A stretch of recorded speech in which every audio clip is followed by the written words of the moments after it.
Hi අද නම් අපි හදන්න යන්නේ රොටි කොත්තුවක්. රොටි කොත්තු කොහොමද ගෙදරදිම හදන්නේ කියලා අපි බලමු. ඇත්තම කියනවා නම් මම උදේ තමයි රොටි හැදුවේ. රෑට බලනකොට ඒකෙන් ටිකක් ඉතුරු වෙලා තිබුණා. ගෙදර අයට කන්න කිව්වම කවුරුත් බෑ කියලා කිව්වා. දැන් මොකද කරන්නේ? ඒක විසි කරන්නත් බෑනේ. එහෙනම් අපි මොනවා හරි රසට හදමු කියලා මේ විදියට කොත්තුවක් හැදුවා. මම රොටි ටික අරගෙන එළවලු කපන්න කතුරෙන් හොඳටම පොඩියට කපා ගත්තා. ඔයාට ඕන ෂේප් එකක කපා ගන්න පුළුවන්. ඒ ටික කපලා තියලා අනිත් බඩු ටික මං ලෑස්ති කරගත්තා.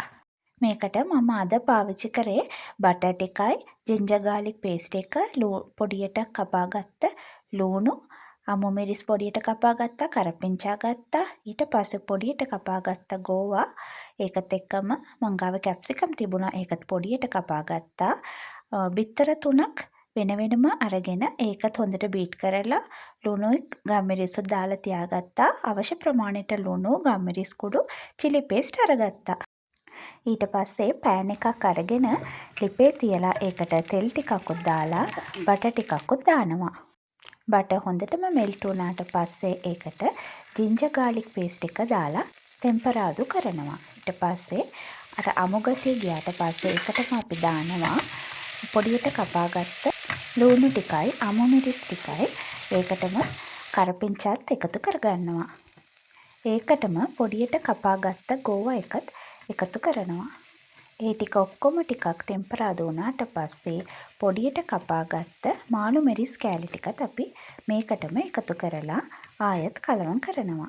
ඊට පස්සේ ඒකට අවශ්‍ය ප්‍රමාණයට ලුණු ටිකක් දාලා ගම්මිරිස් කුඩු ටිකත් එකතු කරනවා. අපි මේ වෙලාවේ චිලි පේස්ට් ටිකක්වත් එකතු කරනවා. එතකොට හොඳටම සැර ටේස්ට් එකක්වත් එකට එකතු වෙනවා. ඒ ටික ඔක්කොම හොඳටම මික්ස් වුණාට පස්සේ අපි පොඩි ස්පේස් එකක් අරගෙන ඒකට අපි බීට් කරලා තියාගත්ත බිත්තර ටික එකතු කරනවා. බිත්තර දාලා අපි එළවලුත් එක්ක මේ විදිහට මික්ස් කරගන්නවා.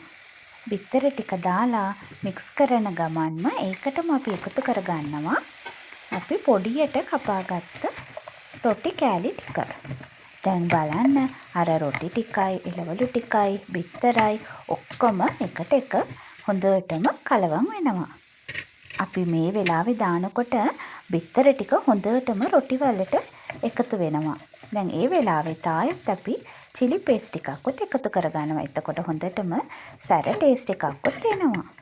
ටික වෙලාවක් ලිප ලෝ ෆ්ලේම් එකේ තියලා හොඳටම මික්ස් කරනවා. ඊට පස්සේ ඒකට සෝයා සෝස් එකතු කරනවා. දැන් බලන්න අපි හදාගත්ත රොටි කොත්තු කොච්චර ලස්සනයිද කියලා.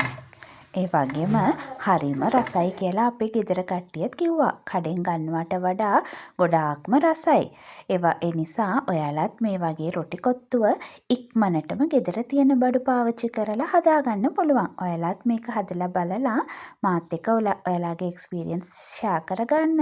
Thank you.